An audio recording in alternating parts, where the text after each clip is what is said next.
Why you have gates in heaven? What's on the other side of the door? People, are there beings somewhere you don't want in? They don't explain that. They just leave your mind out there to wonder, and they make you feel guilty for questioning. Not here. We're going to question everything. This is what the Father teaches us. We are only speaking the actual fact. We are only speaking the actual facts. We are only speaking the actual facts. Speaking the actual facts, the actual facts. We got to do soyons. We are only speaking the actual facts, the actual facts, the actual facts, the actual facts. We got to do soyons. We are only speaking the actual facts, the actual facts, the actual facts, the actual facts. We got to do soyons. I'll answer that. Who's the real creator of man, Enlil or Enki? Enki is the real creator. That's what I'm speaking about. He was the one that bred man, or bred this Adamite. And this is why they were jealous, because Enki was the one who him and Enlil were fighting over the control of these Adamites. That's why it says, the Lord your God is a jealous God. Enki was jealous. Enlil was jealous of his brother, and he was saying, don't have him before me. Nanar, and it was the grandson of Enlil, who was the us in Genesis chapter 10. Let us go down there. Enki was the son of Enki is Ningizida, who known as Zehuti, or they misrepresent him as, they call him a serpent, but they say he's the most wise. He was wise because he knew what these beings Enlil's side was up to, right? So they were aware of the activities. It's just that Enlil did not want these beings to be able to reproduce on their own and to be able to say no and to be disobedient. That wasn't a part of his lineage. He did not like the fact that they had the ability to reproduce on their own. Enki gave them that ability. But in order to control this new race or this new group or created beings, because of their wickedness that took place from the breeding of these evil gods that came down in Genesis chapter 6, when you read 6, I think we went over this before, but we can go over it. When you see the sons obeying Elohim in verse 2, chapter 6, it says that the sons obeying Elohim saw the daughters of the Adamites. The word Adamite there is 120. You see it. Strong's 120. They had sex. It says, and they were fair, and they took them. So it was the sons of Enlil that raped and took the Adamites and bare these, what? Read verse 4. There were giants in the earth in those days, and also after that, when the sons of God, Bain Elohim, came in unto the daughters of men, they bare children, and the same became mighty men. These are your Gaborim, the fallen ones. So these Enlil side, cherubim, Enki side, the seraphim. Cherubim are the evil reptilian flesh eaters, whose grandson was Nanar. Enlil's grandson was Nanar, or Sin, who was responsible for the sacrifice. He was requesting the sacrifice. This is why he went to, this was Nanar that went to, who did he go to? He went to Cain and Abel to see who would give them the best of their offering, because they wanted the flesh and blood. And this is something that has to be reiterated. Why would he choose a flesh and blood offering over a salad? I said this in episode 2. I said it in episode 3. Now I'm saying it again in episode 4. He went to Cain and Abel and asked Cain and Abel to show who was more worthy and who gave the best sacrifice. It was Abel. But I thought it said the fruit shall be your meat. How is it that Abel are hurting animals if they wasn't supposed to eat meat? It was because it was for these lords. Enlil's side, when you look at Nanar, his name is Shattah. When you see his name in the Hebrew, right? When you see the name Shattah in the Hebrew, Strong's number 2403, it means sin. It means punishment. It means sacrifice. That was Nanar, the god of fire. This is the one that you had to bring the sacrifice to. And this is why he asked Cain, when Cain was upset that Abel's offering was what? Was respected. Why was Abel's offering respected? Because it was flesh and blood. period. The same way the Levitical priests had to give these beings this flesh and blood offering, because the Levitical law was to keep these Adamites or these new creation in check, because they became evil and wicked from Enlil seed mixing in, who you call the fallen. This is why the bloodline of the Anunnaki exists within the Adamites today. The behavior of eating raw flesh exists within the Adamites today. But these religious doctrines are not going to tell you they know about Nibiru. Like even the Honorable Elijah Muhammad taught about Nibiru and the Anunnaki in the Message to the Black Man on page 26 and 25. He said, let me quote him so you'll know that it's not anything new. It said, there is a will in the sky today, which very much well answers the description of Ezekiel's vision. This will corresponds in a way with the sphere called the universe, right? The great will, which many of us see in the sky today, is not so much a will as one may think in such terms, but rather a place made like a will. He says it's a place. This is where you're in your descriptions, where you see a wheel within a wheel. And they saw this Ezekiel's wheel taken up. These are crafts. These are how these beings travel. When you see Elijah was taken up in a whirlwind, these are crafts. A whirlwind is created by the circular motion of these crafts. So they say Elijah was taken up. They say Enoch walked and God took him. Took him where? Why don't the preachers tell you where he was taken? Did he just float in the sky? Did he just fly up like a bird? They give him wings? No. These beings are highly intelligent. And in their intelligence, they're able to travel intergalactically. The Honorable Elijah Muhammad taught that. The Hebrew Israelites, all my Hebrew Israelite brothers, share this room. All my Hebrew Israelite brothers and sisters, y'all try to mock Sabaeans, you try to mock our doctrine. Yes, but not necessarily six ether all the time. Not necessarily. I'll see your questions. I'll get to them. The Anunnaki, they work on lower forces, yes, because they do tap into you as the blood, but it's the fallen ones that were cast down, right? It was 200 fallen. Remember, in the book of Enoch, it speaks about the 200 fallen that was cast down because they didn't inform the heavenly ones. They didn't inform Anu, they didn't inform the Igigi that these sons of Enlil was having sex with the Adamites, because they wasn't supposed to do that. They was looking down and saw them. That's why it says in Genesis 6, it says they saw the Adamites. They said, wow, look at this creation. So they went and started having sex. The book of Enoch is explicit. Read it.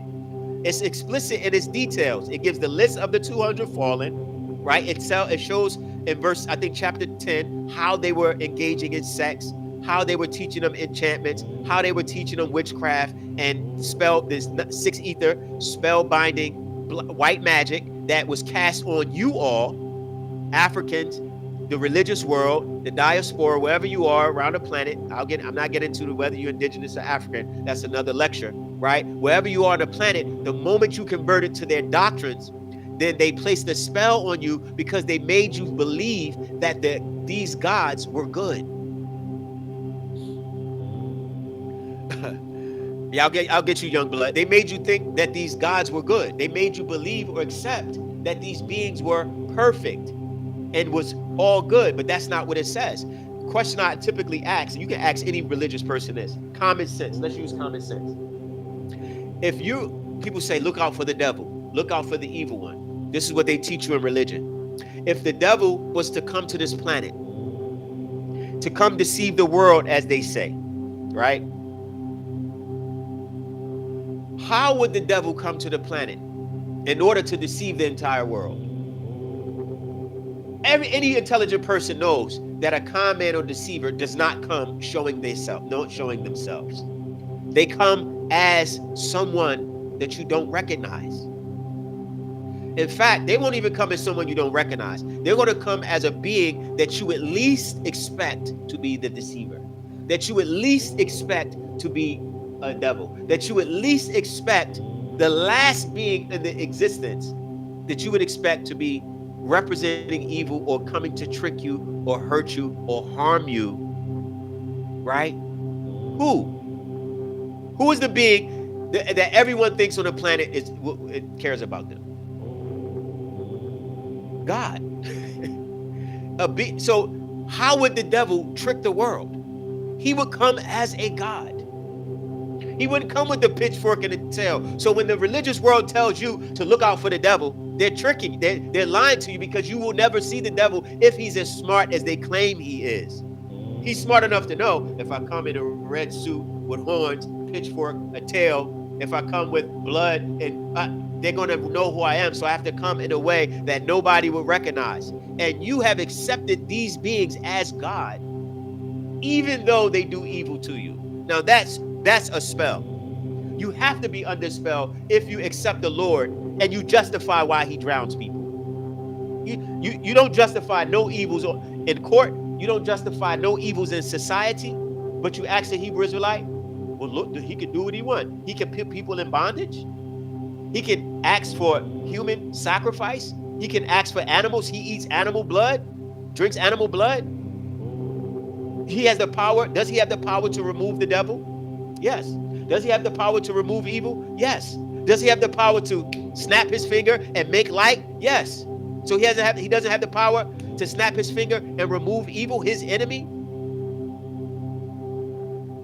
So you don't want, you don't want to accept that you've been tricked, but you have to accept that these beings are not what you think, and they're all the religious doctrine has been teaching about it. Let's move forward, because this is not who the Nation of Islam taught about it. The Hebrew Israelites teach about these beings. One of Yahweh's UFOs appeared as a cloud in one of their books, right? It's called what do you call it? Hovered between. They say it was in one of their pamphlets. It says that this craft hovered above Pharaoh's army. I will get to that, Jeremiah. Trust me, I haven't forgot you. I'm going to cover all of that here in these lectures. Just stay tuned. Hope you subscribe, and please share. If you share the lecture, I'm going to give you the schedule of the lectures. Well, I'll address that specifically in the lecture called Identity Crisis. I'll address that. The Hebrew Israelites teach Moses was allowed to see Yahweh's glory and flies through the heavens on a mother plane. This is in their doctrine. Ask the Hebrew Israelites, right? Anunnaki or ETs, and they're made either Adamite, we the God, but not Anunnaki. Then who are we? We're going to get to that. It's a lot to cover, so I just want to walk you through it. Once I cover the Anunnaki, eat good. Once I cover the Anunnaki and the Elohim, we'll address who our deities are. But you have to first digest this, so you know that these extraterrestrial beings coming to the planet as lords have been deceiving people. Now, biblical scholars, Christians, speak about this holy city, this New Jerusalem, right? For the Christian people here that are listening, in a Wycliffe commentary, they say, well, it's probably not a real place. It's probably in a heavenly abode, that Zion that is above, and one must not, what he says, must not be dramatic here as to what may be interpreted symbolically and what must be considered literally. They don't know what it is. In the Ryer Study Bible, in the commentary, they say New Jerusalem, this new heavenly city, will be the abode of all saints. And they speak about it in Hebrews chapter 12, verse 22, verse to 24. They call it the bride of Christ, Revelations 21:9, the place Christ is preparing for his people. They don't know what it is. They say it's a dwelling place for all believers. Dwelling place, how? Is it physical? Is it spiritual? Why do you have gates in heaven? Is someone trying to come in? Are you trying to keep people out? The only way you have gates is because you're trying to secure the place. Why you have gates in heaven? What's on the other side of the door? People, are there beings somewhere you don't want in? They don't explain that. They just leave your mind out there to wonder, and they make you feel guilty for questioning. Not here. We're going to question everything. This is what the Father teaches us. In the Clark's Bible commentary, there is no matter whosoever small in this world. They say that it is not something similar to it even in the spiritual world. They don't know what it is. I'm going through these commentaries. The book of Revelation says, by the worldwide church of God, this is another Christian sect that speaks about this craft, Nibiru. They say, some say this New Jerusalem is a real city. Others claim it's only allegory of the perfected and eternal church. They don't know what it is. According to Daniel, the book of Revelations by Uriah Smith, he's over this large congregation, this huge congregation of Christians that speaks about this crystal city, Nibiru. Says, if we take it on its natural and obvious significance and look up the city as the prophet evidently intended, as a literal and tangible abode, our glorious inheritance, the beauties of it, he goes into a blase blah. They don't know what it is, basically. So, in other words, this craft, this huge, what do you call, crystal city is unknown. Now, in the book of Ezekiel, when you read the book of Ezekiel, right, Ezekiel's vision, you see Ezekiel's vision speaks about the same craft, right? In Ezekiel's chapter 40, verse 2 verse 3. And it speaks about New Jerusalem in book 40, measuring a reed 6 cubits. It gives its measurement and its length, right? Similar to book of Revelations, verse 10, chapter 21, to a great and high mountain, show me that great city, the holy Jerusalem, and it gives its description and its characteristics, how it looks. They basically have no explanation to what it is. Now, to make it clear, when I mentioned Enoch walked with these beings. Did he walk with these Anunnaki? You see it in Genesis chapter 5, verse 24. It says, when you see it, the word walk there, just to be clear, is not allegorical. A lot of people say it's allegorical. Stop using this allegorical because you learned a new word and you try to justify things that you don't know. Just say you don't know. It's okay. Stop trying to make up things to mislead people because your ego is involved. You don't know because you didn't study it, right? When you say, okay, thank you, I appreciate you all. When you read the word halak or haulak in the Strong's number 1980, you'll see that it says Enoch walked with these beings. This is the same word used in Genesis chapter 3 where it says, and the Lord walked. This is a physical act. It's used 156 times with the same term, walk, to come by, to come along. It's a physical thing. So it says Enoch walked with these beings and they took him. They took him to the craft. These crafts exist. They're going to take, this is the whole rapture thing that they claim. So he was taken. The word taken is lawak. Okay, it means to get, to fetch. When they say they took Adam and put him in the garden, the same thing happened with Enoch. He was taken to the heavens. Okay, so again, these beings are physical. There's a race of them, and we're going to get into the descendancy so you'll see how you understand the story, right? Are we clear? Because I've been saying a lot. I just want to cover how these beings were able, right, to, while they came to the planet before Genesis. They came to the planet for that specific breeding. And there was several other extraterrestrials involved as well, right? When you see when you see other species, when we talk about the Raphaim, when we talk about the Pleiadian beings, when we talk about the beings, our ancestors of this star systems, our ancestors are from Orion and Sirius. We'll talk about them. There's other beings in Regal and Betelgeuse. There's other beings in Arcturus. There's other beings in the Taurus star system, Sirius A, B, and C, which one collapsed. We'll cover this. We're covering this extraterrestrial species, and we're trying to do it in a way that is clear. I don't want to sound confused. I'm not a religious person, so I'm not going to try to confuse your mind just because we want something out of you.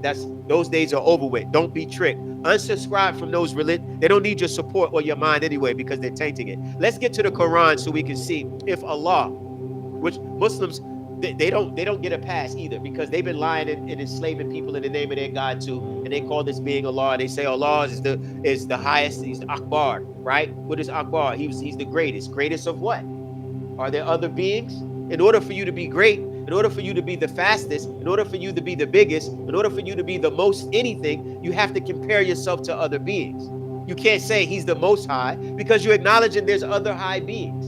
And that's the Anunnaki, the hierarchy that exists with these beings. Anu, Enki, Enlil, Nanar, Ninherta, the females, Ninlil, Ningao, you have Ishtar, you have Tammuz. You see all of these names, but you just don't know that they were hidden when they went into these biblical and Quranic texts. They just became Lord, and this was a Lord, and that was a Lord, and Enki was a Lord, and this was a Yahweh, and this one was an Allah. So everyone is confused because they don't want to address the language. And this is what the Father taught us to do. And it's our job to get it to you. So when you look in their Quran, it shows that Allah is a male, a male gender. In the Quran chapter 12, when you see Allahu Ahad or Allahu Kulhu Allahu Ahad, Kulhu, say he. All Muslims should, you heard this before. As a Muslim, if you know that surah, right? Kul hu Allahu Ahad. Who is male, him or he? Say he is alone. So they acknowledge these beings as gender. So don't say, well, he doesn't have a gender yet. You conveniently use he because you're a man and you want a God to be a man. But yet when we address is he physical, you say no, but you plant in people's mind because you want the authority as a man to say Allah is a man. convenient. It's a convenient, but they acknowledge him as physical. In the Hebrew, and when you look at the Quran and when it says that Allah is coming, right? They use the word ja'a there, that Allah is going to come. Come where? Come to earth. They said he came to earth and established his throne in heaven. He had to come to earth to shape man from mud. Don't say it's a spiritual allegory. They give that lie to you and then they expect you not to think further. How are you shaping something from mud with no physical hands?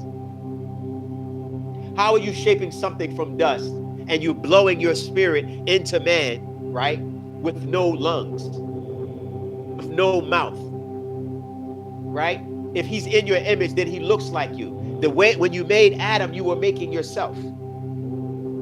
So don't lie. Stop lying to these people. And I'm talking to all the conscious community, the Hebrew Israelites, they all know me. Nation of Islam, y'all better get to know what's going on, these actual facts, that these beings are flesh eaters and they have been walking the planet for thousands of years, and your books speak about it. The Quran confirms that this Allah is an Anunnaki. It says, if you are in doubt about what you find in the Quran, go back to the scriptures before it.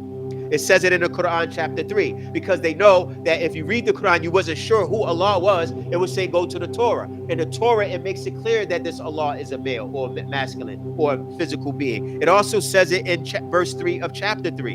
In verse 1094, it says, it is he that sent down step by step in truth the book confirming what we sent before it in the Torah and the Injil, the book of Revelations. Book of Revelations chapter 21. So it's irrefutable that these beings are physical and they have a species and they have gender and they're jealous of each other and had conflicts with each other and they have bloodlines and they mixed in and their seed that mixed became wicked and evil and they drowned them. That's what happened. That's what happened in Noah's time. They drowned them because man is corrupt. These beings are evil. This being is, the imaginations of their heart was wicked. How they were wicked? If they were made in your image and after their likeness, then guess what? You made them that way. That's that race. That's what you see on the planet. Revelations 21 say that you will meet God. Thanks for joining the Actual Facts Podcast. If you enjoyed these lectures, please feel free to check out previously recorded episodes. Just click the link in the window. And please don't forget to subscribe, share, and like. We are only speaking the actual facts.